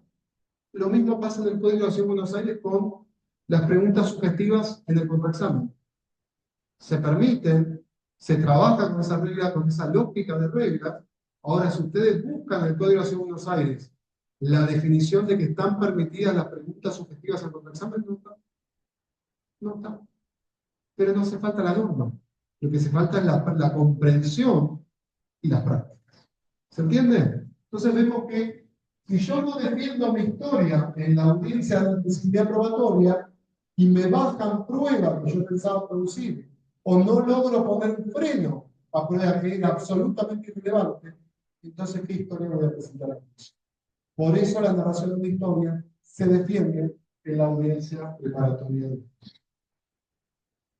Para finalizar estos dos últimos puntos, muy breves que quiero mencionar, es cómo produzco mi historia. Y la historia la produzco con pruebas. Pero la narración de esa historia a través de las pruebas no es escuchar a un testigo que declare todo lo que sabe, sino que solo declare pequeños extractos de la historia. ¿Sí? Por ejemplo, en los cursos de investigación podemos trabajar en la clase de examen directo, donde preguntamos a alguno de los compañeros si sufrió algún ilícito, que no sea algo traumático para no generar un mal momento, y una vez que se genera eso, bueno, contanos qué pasó rápidamente acá en el aula. Y una vez que cuenta, vemos que ese relato social que está realizando no tiene nada que ver con el relato jurídico. Aparecen hechos intrascendentes, aparecen emociones, aparecen puntos que no nos van a permitir llegar a nada, y los puntos relevantes, algunos aparecen y otros no. El secreto para la narración de una historia no es narrar un alegato apertura, es narrar con la prueba. Entonces yo tengo que tener técnicas para enlazar la historia que construí, los hechos más relevantes que seleccioné, para que el testigo los diga el mayor tiempo posible. Eso implica pasar a toda velocidad o no pasar temas irrelevantes y llevar la película en slow motion, ¿sí? En los puntos trascendentes. Y si no me creen esto, les hago una pregunta. ¿Por qué creen ustedes una historia? Dígame, condiciones por las cuales creen una historia. Vamos, no es jurídico, ¿eh? Que te lo digan todos. Vos si alguien te dice, yo me preguntas la hora, y yo te digo que eran las 4:10, o no es cierto. Le preguntas a otro, a otro, a otro. Obviamente, corroborarlo es un punto, pero es un punto posterior. ¿Por qué creen cuando te dicen algo? No jurídico, no jurídico, en la vida. ¿Por qué creen? Bien, confianza en la persona. Dieron una tecla. Acreditación del testigo. Es la primera pregunta que tiene que hacerse. ¿Por qué ese tribunal le va a creer? ¿Cuál es la mejor manera para narrar una historia? Es dándole credibilidad a ese testigo. Entonces se tiene que sentar con el testigo y empezar a ver por qué o cómo pueden hacer que ese testigo sea la persona más creíble dentro de esa persona. ¿Sí? La empatía con el otro, pero es, yo tengo a X. No vamos a ponerte a vos, Andrés, porque vamos a hablar de credibilidad. No quiero generar el escenario de una persona de credibilidad. Yo tengo acá una persona sentada. Esa persona es eso. Me gusta o no me gusta. Es esa persona con sus puntos buenos y malos como todos nosotros. ¿Sí? Bueno, yo tengo que de esa persona mostrar la mejor versión. Y eso es nada. Entonces, un punto de por qué le creemos es por quién es esa persona. ¿Por qué más creemos?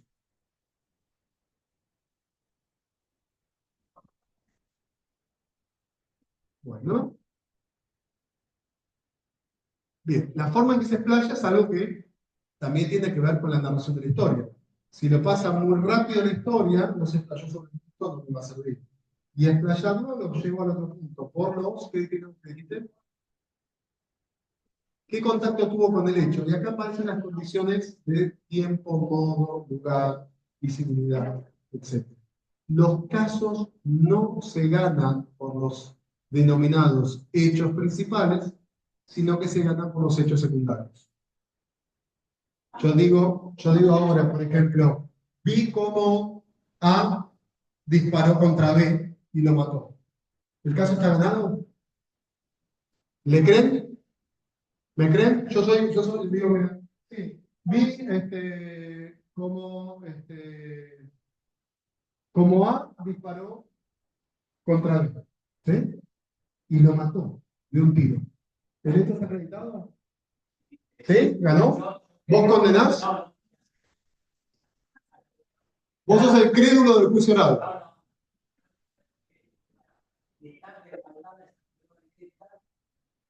Entonces no me crees todavía. ¿Qué me preguntarías para creerme? ¿Sí? ¿Sí? ¿Sí?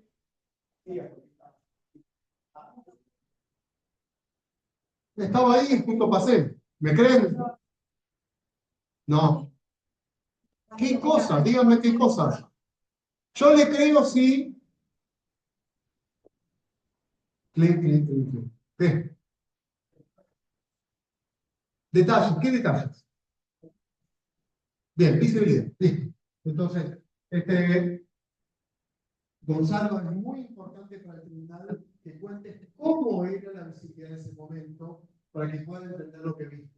Voy acompañándole, voy alertando al tribunal de la importancia de esta información. Dice, no, bueno, ese día era de día y no llovía, no sé, el día soleado. Muy bien, listo. ¿Le creen? No, ¿por qué? ¿Qué falta? ¿Ven como que narrar una historia no es solo la construcción de la historia? ¿Eh? ¿Cómo produzco la historia? ¿Qué más me falta? Pero ahí ya está, es eso, esa es la historia. Sí. Eso va a ser después. Lo primero es saber si es creíble ese testigo. Si después se corrobora con las pruebas, es otra historia posterior. Pues yo podría con un solo testigo tener acreditado un hecho. ¿Qué me falta? Bueno, ¿dónde está usted ubicado? Bueno, ahí está. Estoy a 100 metros del lugar, estoy a 5 metros. ¿Qué más? Bien, por casualidad usted tuvo un obstáculo visual, pregunta sugestiva en el examen directo, permitida porque es por la negativa. Si el testigo dice sí, perdí, yo estoy sugiriendo algo que no me conviene. No, en absoluto. ¿Por qué? Porque en esa calle no circula nadie, no había nadie, yo estaba parado al lado de un árbol y él estaba delante mío. Distancia. Entonces, fíjense, esos son los hechos secundarios. No sirve que yo diga, disparó otra vez y no. ¿A qué distancia estaba? ¿Cuáles son mis condiciones de percepción? ¿Cuál es mi visión? Si tengo o no tengo problemas de visión. Si yo conocía o no conocía las partes antes para no confundir una persona con otra. ¿Sí? Si había obstáculo visual, si el día era iluminado, etcétera, etcétera, etcétera. Entonces la pregunta que tienen que hacerse para narrar una historia cuando producen la información son dos. ¿La persona es creíble o no? Y quiero que me narren hechos para mostrarme que es creíble. Siguiente pregunta es, ¿por qué es creíble lo que dice? Ustedes tienen que ponerse en el lugar del otro, en el lugar del que discute, ¿será realmente creíble? Y van a encontrar los hechos secundarios que permiten afirmar que el hecho primario, el hecho principal, disparó contra B y lo mató, es un hecho que se puede tener por acreditado. ¿Ven cómo la narración de la historia no es solamente nuestra historia, sino que es esa historia que presenté o la tengo que producir? Y por otro lado, y ahí empiezan a aparecer todas las reglas que son muy complejas de producción probatoria. Todavía manejamos un modelo, es como los autos en la década del 70, 80 que tenían una radio y el diablo movías y tenía un montón de balizas y se acabó. Una vez que entremos, el litigio empieza a ser como un auto más moderno que tiene 70 botoncitos, palanquita, cosas, etc.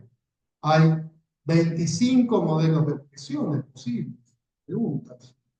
Hay distintas formas de examinar a un testigo, dependiendo de quién es el testigo. Hay distintos modelos de contraexamen que están vinculados a una destreza para narrar un libro.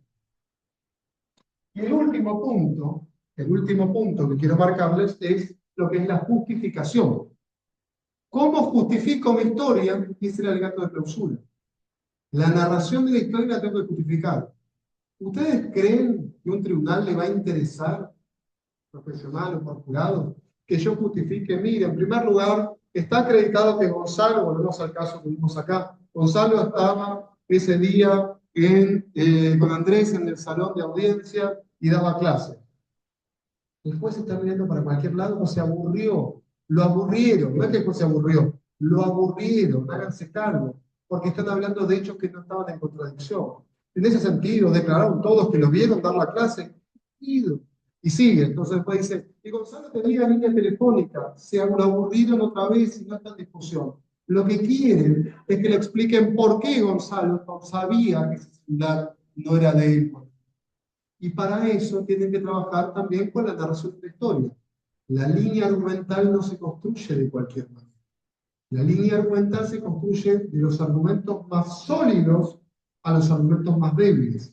Porque si yo pongo de cualquier manera los argumentos, o de manera cronológica, y el argumento más débil es el primero, lo que va a ocurrir después es que no fui creíble con el tribunal y los siguientes argumentos me están mirando para no creerlo. Estoy predisponiendo al tribunal a no creerlo. Si yo presento mi primer argumento más sólido al inicio, lo que va a ocurrir después es que los siguientes argumentos van teniendo más solidez porque yo ya gané credibilidad. Entonces, el orden de los alegatos, de los argumentos, también es un modelo de construcción. Y no solo eso, sino que también tengo que trabajar con bloques de información y con técnicas de persuasión. Si yo hablo de 10 argumentos juntos, maría todo el mundo. Si yo en cambio le digo al tribunal, señores jueces o señores miembros del jurado, no de 10 o 5, son 5 argumentos sólidos que le voy a explicar que permiten dar por acreditado el hecho. Uno, y empiezo a explicar y subo el tono, aun si algún jurado se me perdió en el camino, rápidamente puede volver a agarrar la línea, porque estoy enunciando, enumerando. Rápidamente vuelvo. Y si después de terminar eso, yo estoy haciendo contacto visual con todo el jurado, y veo que algún jurado estaba muy cansado, y digo, en síntesis, como acabo de explicar, 1, 2, 3, 4, 5, y doy 2 palabras, ya lo ubiqué otra vez. Entonces, esto es la herramienta. En síntesis, y para cerrar esta pequeña exposición, cuando hablamos con Andrés, pensé en hablar de la narración de una historia básicamente por lo siguiente. Creo que entramos en un mundo donde, como el mundo funciona en base a la narración de historias, los abogados tenemos que hacernos cargo de eso. Entender que competimos en esa habilidad con situaciones propias de cada uno. A veces creencias jurídicas erróneas y a veces acostumbramiento profesional. Vamos a lidiar con construir una historia porque nos sentimos en una zona de confort en un juicio donde nadie o todos somos medio responsables. Tenemos que hacernos cargo. Pero desde el punto de vista jurídico tenemos que hacernos cargo que la verdad no es la finalidad del proceso penal, sino que la finalidad del proceso penal es la gestión del conflicto. Y que si existe un vínculo del juez con la verdad es que el juez le exige la verdad de su historia al acusador, pero al defensor le alcanza con que esa historia no haya sido dilapidada, que quede medio toda golpeada, amorotonada, pero quedó, sobrevivió, ganó el defensor. Entonces, cuando entendemos eso, entendemos que hay que narrar esto. Y entender que hay que narrar historias implica hacerse cargo de que la narratología en el ambiente jurídico no es una actividad libre, es una actividad reglada. ¿Por qué? Porque el litigio no es otra cosa que un conflicto formalizado, lleno de rituales. Yo no puedo probar cualquier cosa cuando quiero. Tengo tiempo, tengo forma, tengo modos. Y el abogado que no trabaje, que no entienda en los próximos 20 años las formas del litigio y el derecho probatorio como límite, no va a poder narrar un contexto. Por eso traté de 6 grandes interrogantes basados en ese modelo teórico del derecho probatorio, que a su vez tienen un anclaje claro. Cuando elaborar la historia, ponerlos contra la pared y exhibirles que no sirve ese modelo en el cual ustedes abandonan el caso a ver qué pasa en la última etapa. Aún cuando el imputado no declare, hay historias que se pueden decir. 2. Poder explicarles que a la pregunta de qué historia, cómo presento esa historia, no es un trabajo libre, sino que es un trabajo metódico de analista.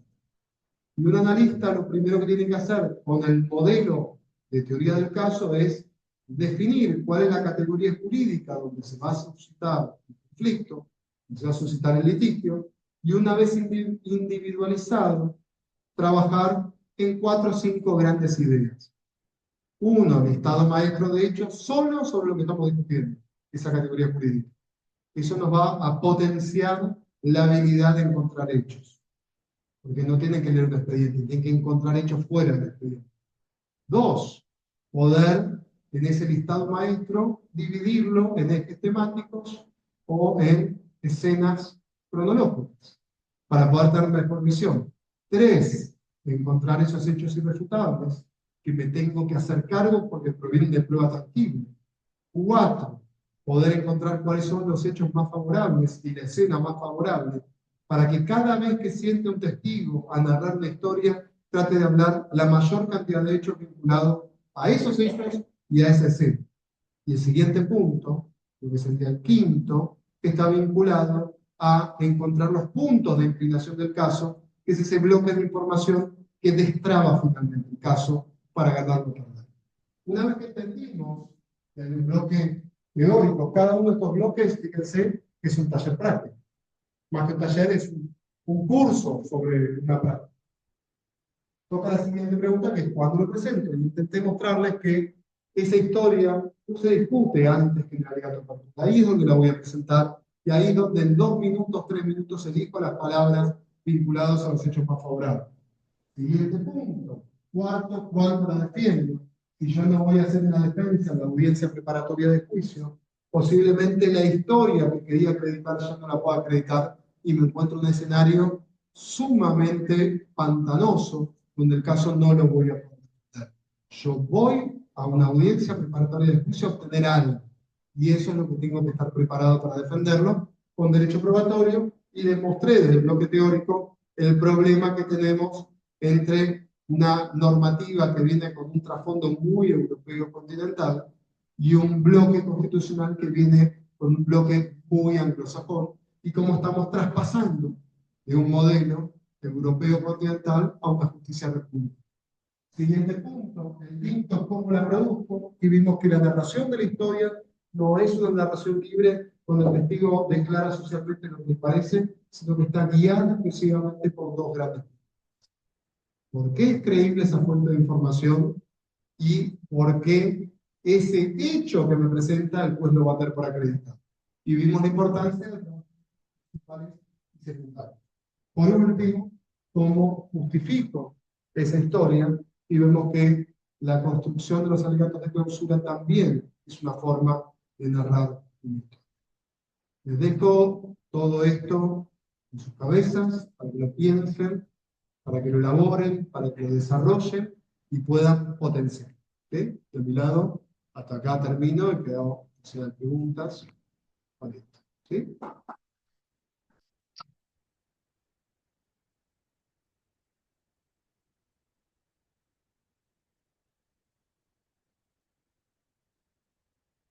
Sí.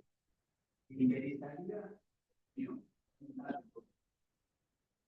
el imputado se pegó la causa al juicio, tenía un defensor, votaron oportunamente, No terminé de escuchar esa parte. ¿Cómo? Sí, sí,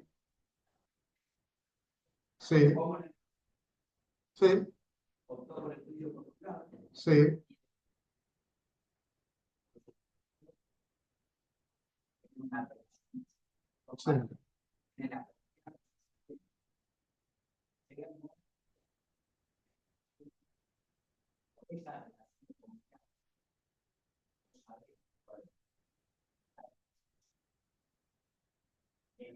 analizó el Ministerio Público Fiscal un montón de pruebas, pondría en jaque la versión.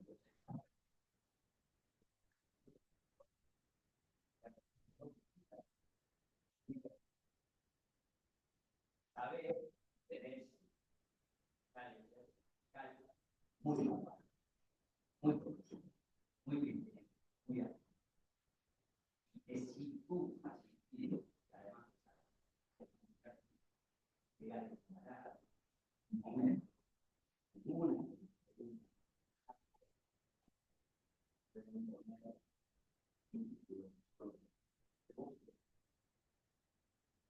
ella No, a ver, yo creo que cuando vos tenés un cambio defensor, lo que tenés que hacer es no tener una visión positivista de las cosas. La mayoría de los sistemas penales se manejan por estándares, ¿sí? Y las normas no son otra cosa que reglas fijas, pero no impedimentos.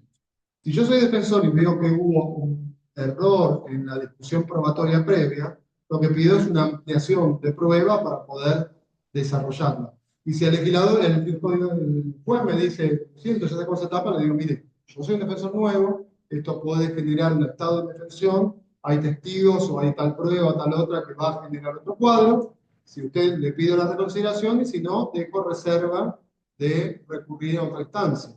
Y lo que te está generando el tribunal es la posibilidad frente a una condena que vos puedas pedir un nuevo juicio, ¿sí? Independientemente de cómo sea después la prueba y demás. Parece que la discusión de dos defensores tiene que ver con eso. Que también debería funcionar de manera automática cuando, por ejemplo, un fiscal pide la ampliación de la acusación en juicio y el tribunal se lo da.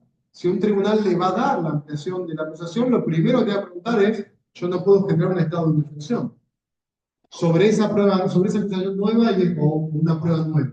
Sobre esa prueba nueva que el fiscal ofrece. La defensa quiere ofrecer otra prueba, quiere que hagamos un cuarto intermedio, seguimos mañana, seguimos en 5 días, se lo dejo para pensar. Lo que yo todo el tiempo tengo que hacer es, frente a distintas hipótesis que pasan en un caso, generar las tres grandes condiciones de verificación que dan legitimidad a la decisión final sin condena, que es la imparcialidad del tribunal, el contradictorio y la publicidad.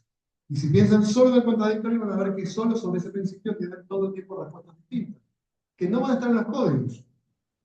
¿Sí? La prueba nueva es otro ejemplo, es un testigo declara y aparece el fiscal que dice, mire, ahora tengo la necesidad de prueba nueva, y después le hace lugar. Al hacer lugar tiene que decir que esa prueba nueva no es imputable a un error de mala praxis del fiscal que le tuvo que haber advertido, pero a la vez tiene que generar que esto no genere un estado de defensión. Porque la Corte siempre ha dicho del Tarifeño y antes del Tarifeño, acusación, defensa, prueba y sentencia. Yo sobre la prueba de la acusación tengo que tener posibilidad de hacer la prueba posterior. Entonces, si acá aparece prueba nueva, eso, esa prueba quiere dar nueva prueba, me lo hace saber. ¿Sí? Esa es la cuestión, es hacer jugar los principios. No se queden como grandes tótems que no tienen utilidad, sino que entran a embarrarse en el juego. ¿Ah? Bien. ¿Sí?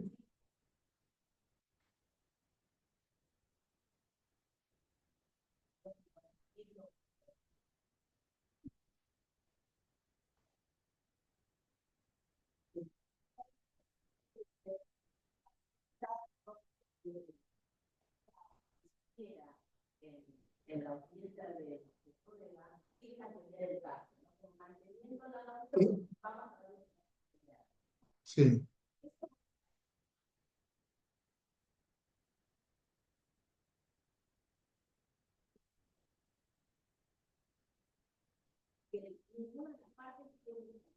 Ok. Sí, claro. Bueno, ahí hay dos temas, si me permitís. El primero es, se me fue ya, me empecé a cansar. Repetime la primera parte, por favor. Tenía la idea, se me fue. Ahí está. Eso es lo que había dicho un poco en la charla, es, muchas veces terminan confundiendo con roles esquemáticos. El sistema inquisitivo era un sistema súper esquemático, rígido. El sistema adversarial es un sistema de principio donde es mucho más móvil la discusión. Entonces, muchas veces, frente a esta situación, la defensa ofrece pruebas. ¿Cuál es su teoría del caso, defensor? Se quedan embarrados en discusiones que no van para ningún lado. Y eso no es la pregunta, no es la pregunta del juez. Quédese callado, juez, y cuando diga tal testigo, muy bien. ¿Para qué quiere ese testigo? No le voy a decir.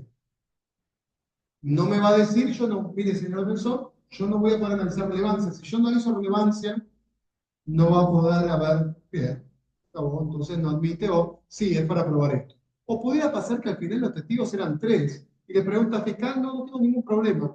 Bueno, mátense, digamos, no hay un contradictorio. ¿Sí? Ahora, eso no quiere decir que el rol del juez es pasivo, ese es otro gran error. Yo dejo un ejemplo muy claro, cuando a veces me dicen, no, el juez no se tiene que meter. Vamos a un ejemplo, viene un ejemplo absurdo. Viene el defensor, toca el momento de la prueba de la defensa y dice, muy bien, tengo 145 testigos de concepto. Uno dice, 145, sí. 14 de la primaria, lo que pasa es que tuvo 3 colegios primarios. Entonces son 14 por colegio, 14, 28, 42, 30 del secundario, otros 20 de la universidad, 50 vecinos. Y entonces mira al fiscal y dice, señor fiscal, será un juicio largo, señoría, vamos a hablar. No. ¿Por qué? Porque el juez, la diferencia del juez y las partes es que el juez no gestiona intereses. Definición de Alberto Melo. Pero no gestionar intereses es no gestionar intereses de las partes. Es decir, yo como juez no me puedo prometer de vamos, fiscal, vamos, que este caso es bueno. Yo creo en el caso del fiscal o de la defensa. ¡Qué barbaridad! ¿Cómo? No, el tipo tiene que estar imparcial en la discusión. Pero no quiere decir que no gestiona ningún interés. Gestiona muchos intereses. Gestiona la publicidad del personal. Gestiona el contradictorio. Gestiona el respeto al testigo en su sala de audiencia. El mundo anglosajón y la serie se ve mucho. En esta corte yo no voy a permitir que se maltrate a testigo. Entonces se está poniendo su impronta. Y en el contradictorio, un verdadero juicio contradictorio es aquel que se realiza en tiempo acotado, sujetos son los puntos en controversia. Entonces el juez ahí entra y dice, mire, acá estoy viendo que son 150 testigos de concepto, de ya no van a operar. La fiscalía calculó que comparten, ¿no es así? No es que juegan. Sí, claro, comparto. Muy bien. Me parece que, salvo que usted me diga lo contrario, 4 es suficiente. O 5, dependiendo del caso, o lo que sea. Justifíqueme por qué necesita más y vamos viendo. Y si no, van a ser 4. No, no estoy de acuerdo. Bueno, dígame cuáles son los 4. Es que no estoy de acuerdo. Bueno, entonces yo voy a agarrar los 4 primeros. No tengo otra manera. ¿Sí? Es un juez que se mete, es un juez que busca acuerdos probatorios, el segundo punto tuyo. Yo todo el tiempo, en las audiencias preparatorias de juicio, yo tuve 3 o 4. Estoy todo el tiempo entrando y entrando y entrando. Bueno, dígame, a ver, me está pidiendo el médico que le hizo el informe médico legal al imputado. ¿Para qué lo quiere? ¿Parece ser un acuerdo probatorio que comprendía en ese momento los hechos? Sí, listo, cerrado, un testigo menos. Está ofreciendo 6 14, otro día me tocó uno de homicidio culposo, 14 médicos. Yo digo, mire, yo estoy viendo que 14 médicos, esto no tiene ningún sentido. Usted tiene 2 de cuerpo médico y empezó, no, bueno, pero se tenían de 4 clínicas, al menos quiero uno por cada clínica. ¿Por qué? Empezamos así que no, tal vez llegamos a la conclusión de los 14 quedaron 4. Bueno, pero aclaro que los forenses es por los forenses, los médicos de esto porque usted quiere explicar la atención, pero no van a llegar a la conclusión si la muerte, porque tuvo sobrevida y después murió, se debe o no se debe. ¿Eso no va a ser fácil? ¿Está claro? Sí. Si yo no me metía, hubiesen entrado 14, 16 médicos. Dice que sin sentido, mareando a todo el mundo. Entonces, el juez es el garante, el juez de garantías es el garante del juicio contradictorio. Tiene un rol activo. Cuanto mejor sean los litigantes, menos trabajo van a hacer. ¿Sí? Bien. Bueno, ¿estamos? ¿Sí? Bueno, muchas gracias por toda su atención. Espero no habernos ofendido.